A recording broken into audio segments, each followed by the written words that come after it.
ശ്രീ ആദികേശവൻ നമുക്കിപ്പോൾ ഉണ്ട്. ശ്രീ ആദികേശവൻ, ബാങ്കിങ് മേഖലയിലാണ് അങ്ങയുടെ ഇത്രയും കാലത്തെ വലിയ ഇടപെടലുകൾ ഉണ്ടായിരുന്നത്. സാമ്പത്തിക മേഖലയിൽ അങ്ങ് വളരെ പ്രധാനപ്പെട്ട അഭിപ്രായങ്ങൾ പ്രകടിപ്പിക്കാറുമുണ്ട്.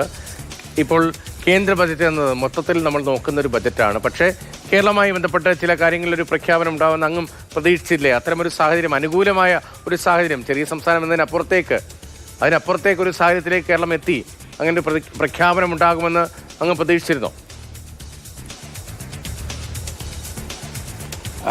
രതീഷ്, പൊതുവെ ഈ ബഡ്ജറ്റിലും മുമ്പുള്ള ബഡ്ജറ്റിലും സത്യം പറഞ്ഞാൽ ഈ സംസ്ഥാനങ്ങളുടെ കാര്യം എടുത്ത് പറയുന്ന രീതിയോട് എനിക്ക് പൊതുവെ ഒരു വലിയ ഞാനും നേരത്തെയും അത് പറഞ്ഞതാണ്. സംസ്ഥാനങ്ങൾക്ക് വേണ്ടിയുള്ള ബജറ്റിൽ യൂണിയൻ ബജറ്റാണ്. യൂണിയൻ ബജറ്റ് എന്ന നിലയിൽ പൊതുവായി തന്നെയാണ് കാര്യങ്ങൾ പറയേണ്ടത്. പക്ഷേ നമ്മൾ ഈ സമീപകാലത്തൊക്കെ കണ്ടിട്ടുണ്ടല്ലോ, മുൻപും കണ്ടിട്ടുണ്ടല്ലോ, ഈ തെരഞ്ഞെടുപ്പുമായി ബന്ധപ്പെട്ട് ചില പ്രത്യേകമായ പരിഗണന, പ്രഖ്യാപനം ഉണ്ടാകുന്നു.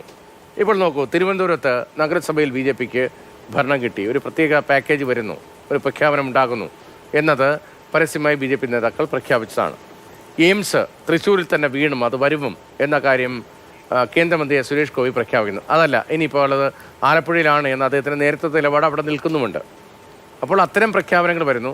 ശബരിമലയിൽ നിങ്ങൾ എന്ത് ചെയ്തു? ഉത്തരേന്ത്യയിലെ ക്ഷേത്രങ്ങളുമായി ബന്ധപ്പെട്ട് എന്തൊക്കെ കാര്യങ്ങൾ ചെയ്തു? നദീ സംരക്ഷണത്തിൽ പല കാര്യങ്ങൾ ചെയ്തു എന്ന NSSന്റെ വിമർശനം. ഇപ്പോൾ രാഷ്ട്രീയം കൂടി ഉണ്ടല്ലോ. അപ്പോൾ യൂണിയൻ ബജറ്റ് എന്നത് മറ്റ് പല കാര്യങ്ങളിൽ വിശാലാർത്ഥത്തിലാണ്, അതിൻ്റെ ലാർജർ ഒരു അങ്ങ് പറയുന്ന മനസ്സിലാവുന്നത്. പക്ഷേ കേരളവുമായി ബന്ധപ്പെട്ട് ചില പ്രഖ്യാപനങ്ങൾ ഉണ്ടാകുമെന്ന് അങ്ങ് പ്രതീക്ഷിച്ചോ? അല്ല രതീഷ്, അതായത് ഇപ്പോൾ കേരളവുമായിട്ട് ബന്ധപ്പെടുത്തി നമ്മൾ സാധാരണ ചർച്ച ചെയ്യുന്നതാണ്. അപ്പോൾ ആ ഈ ചോദ്യത്തിനോ അല്ലെങ്കിൽ അതിൻ്റെ പ്രസക്തിയോ ഒന്നും ഞാൻ ചോദ്യം ചെയ്യുന്നില്ല. കാരണം കേരളത്തിന് വേണ്ടി ഇപ്പോൾ താങ്കൾ ചൂണ്ടിക്കാണിച്ച അപ്പോൾ AMS ഓൾ ഇന്ത്യ ഇൻസ്റ്റിറ്റ്യൂട്ട് കുറേ നാളുകളായിട്ട് വിവിധ രാഷ്ട്രീയ പാർട്ടികൾ പല ലൊക്കേഷൻസും നമ്മൾ പറയുന്നുണ്ട്. അപ്പോൾ ഈ ബഡ്ജറ്റിൽ അതിനെക്കുറിച്ചുള്ള ഒരു അനൗൺസ്മെൻ്റ് ഉണ്ടായിരുന്നെങ്കിൽ തീർച്ചയായിട്ടും നമ്മുടെ സംസ്ഥാനത്തിന് വേണ്ടിയിട്ടുള്ള പ്രത്യേകമായിട്ടുള്ള പദ്ധതികൾ ഏതും തികച്ചും സ്വീകാര്യമാണ്. സംസ്ഥാനത്തിൽ താമസിക്കുന്ന അല്ലെങ്കിൽ സംസ്ഥാനത്തിൻ്റെ ഒരു ട്രഡീഷനിൽ നമ്മൾ പാരമ്പര്യത്തിൽ ഉക്കം കൊള്ളുന്ന ഒരാളെന്നുള്ള നിലയ്ക്ക് തീർച്ചയായിട്ടും അതൊക്കെ നല്ല കാര്യം തന്നെ. രതീഷ്, ഞാൻ പറഞ്ഞു വന്നത് ഒരു ഉദാഹരണം മാത്രം എനിക്ക് ഓർമ്മ വരുന്നത് 2023 ബഡ്ജറ്റ് ഇതേപോലെ ചർച്ച ചെയ്യുമ്പോൾ നമ്മൾ പറഞ്ഞു റെയിൽവേ പുതിയതായിട്ട് കേരളത്തിനൊന്നും കിട്ടിയില്ല, ട്രെയിനിൻ്റെ കാര്യങ്ങളൊക്കെ പറഞ്ഞു. അതേ വർഷം തന്നെയാണ് ജൂലൈ, അതായത് നമ്മൾ ഫെബ്രുവരി ആണല്ലോ ബഡ്ജറ്റ്, ജൂലൈ ആയപ്പോഴത്തേക്കും വന്ദേ ഭാരതിൻ്റെ സർവീസ് തിരുവനന്തപുരത്ത് നിന്നും ഫ്ലാഗ് ഓഫ് ചെയ്തു. മനസ്സിലായി? ഞാൻ പറഞ്ഞു വരുന്നത് ചില പദ്ധതികൾ നമ്മുടെ അനുഭവത്തിൻ്റെ അടിസ്ഥാനത്തിൽ ബഡ്ജറ്റിൽ ഉൾപ്പെടുത്തിയിട്ടില്ലെങ്കിലും സബ്സിക്വൻ്റായിട്ട് കേരളത്തിന് കിട്ടിയതായിട്ടാണ്. ഇപ്പോൾ ഈ വന്ദേ ഭാരതിൻ്റെ നല്ലൊരു എക്സാമ്പിൾ അല്ലേ.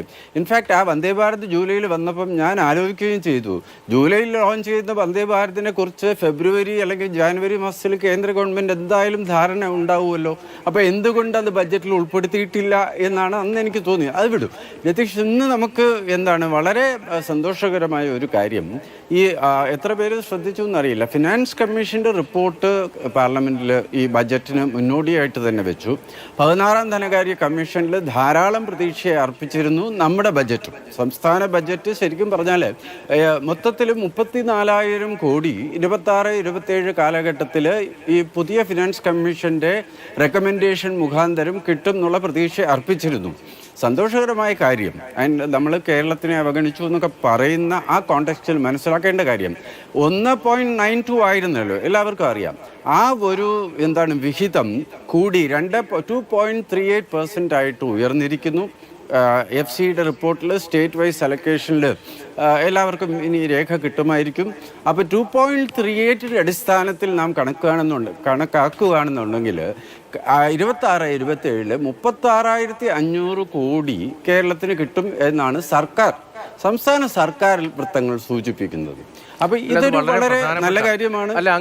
ഇതിൽ എന്തെല്ലാം വകുപ്പിലേക്കാണ് വളരെ പ്രധാനപ്പെട്ട പോയിന്റ് ഈ ബജറ്റുമായി ബന്ധപ്പെട്ട് കേരളം പോയിന്റ് അത് കൃത്യമായി നമ്മൾ അഡ്രസ് ചെയ്ത് തന്നെ പോകണമല്ലോ. ബജറ്റുമായി ബന്ധപ്പെട്ട് സംസ്ഥാന സർക്കാർ അവഗണിക്കപ്പെടുന്നു, കേരളത്തെ അവഗണിച്ചു എന്ന ചർച്ചകൾ നടക്കുമ്പോൾ റെയിൽവേ വികസനവുമായി ബന്ധപ്പെട്ട് വേണ്ടത്ര അലോക്കേഷൻ ഉണ്ടായില്ല, നമ്മൾ പ്രതീക്ഷ പദ്ധതികൾ വന്നില്ല, മറ്റ് പ്രധാനപ്പെട്ട പ്രൊജക്റ്റുകൾ കേരളത്തിൽ അനൗൺസ് ചെയ്യപ്പെട്ടില്ല എന്നൊക്കെ പറയുമ്പോൾ അങ്ങ് പറയുന്നത് വളരെ പ്രധാനപ്പെട്ട പോയിന്റാണ്. എങ്ങനെയാണ് അതിനെ ഒന്ന് വിശദീകരിക്കാൻ കഴിയുക? അത് വളരെ പ്രധാനപ്പെട്ട പോയിന്റ് ആയതുകൊണ്ടാണ്. ഇനിയിപ്പോൾ ധനമന്ത്രി ഉൾപ്പെടെ പ്രതികരണം വരേണ്ടതുണ്ട്. നേരത്തെയുള്ള അദ്ദേഹത്തിന്റെ പ്രതികരണത്തിൽ ഇക്കാര്യം സൂചിപ്പിച്ചില്ല എന്നാണ് ഞാൻ മനസ്സിലാക്കുന്നത്. രതീഷ്, ഞാനിത് ശ്രദ്ധിക്കാൻ കാരണം മാതൃഭൂമിയിൽ ഒരു ചെറിയ കുറിപ്പായിട്ട് ഞാൻ കൊടുക്കുകയും ചെയ്തിരുന്നു പത്രത്തിൽ. അതായത് നമ്മുടെ സംസ്ഥാന സർക്കാരിൻ്റെ ബഡ്ജറ്റ് അവതരണ വേളയിൽ ഈ പണം എങ്ങനെ വരും എന്നുള്ളത് നമ്മൾ നോക്കണമല്ലോ. അപ്പോൾ അങ്ങനെ 1-2 സുഹൃത്തുക്കളുമായിട്ടൊക്കെ സംസാരിച്ച് അങ്ങനെ നോക്കുമ്പോഴാണ് എൻ്റെ ശ്രദ്ധയിൽപ്പെട്ടത് 34,000-35,000 കോടി കേന്ദ്രത്തിൽ നിന്നും കിട്ടുന്ന ഒരു ഐറ്റംസ് ആയിട്ട് നമ്മുടെ സംസ്ഥാന ബഡ്ജറ്റ് ഇൻ ബ്രീഫ് ഡോക്യുമെൻസിലുണ്ട്, ആർക്കും നോക്കാം, അതെന്തോ ആയിക്കോട്ടെ. അപ്പം എൻ്റെ ശ്രദ്ധ മുഴുവനും FC റിപ്പോർട്ട് എന്തായാലും ടേബിൾ ചെയ്തു. ധനമന്ത്രി നിർമ്മല സീതാരാമൻ സ്പീച്ചിൽ അതിനെക്കുറിച്ച് വിശദമായിട്ട്, അതായത് എന്താണ് ഹൊറിസോണ്ടൽ ഡെവല്യൂഷൻ, അതിലാണല്ലോ ഇന്റർ സ്റ്റേറ്റ് ഓരോ ശ്രീ ശിവദാസൻ അദ്ദേഹത്തിൻ്റെ ബഹുമാന്യ സുഹൃത്ത്, അദ്ദേഹത്തിൻ്റെ കയ്യിൽ ചിലപ്പോൾ രേഖയുണ്ടാവും ഇതിൻ്റെ. എന്തായാലും എൻ്റെ കയ്യിൽ കിട്ടിയ ആ FC റിപ്പോർട്ടിൻ്റെ അടിസ്ഥാനത്തിൽ തന്നെയാണ് ഈ പറയുന്ന 1.9 to 2.3 ആയിട്ട് ഉയർത്തിയിട്ടുണ്ട്. ഹൊറിസോണ്ടൽ ഡെവല്യൂഷനിൽ എന്തായാലും പരമ്പരാഗതമായി നമ്മൾ പറഞ്ഞിരുന്ന ആ കുറഞ്ഞ തോത് ഈ റെക്കമെൻഡേഷനിൽ ഈ ഒരു FC-യുടെ റിപ്പോർട്ട് പ്രകാരം 26-31 ഒരു 5 വർഷത്തേക്ക് എന്തായാലും 0.5% കേന്ദ്രവിഹിതം നമുക്ക് കൂട്ടി കിട്ടുന്നു എന്നുള്ളത് ഏറ്റവും ശുഭോദർക്കമായ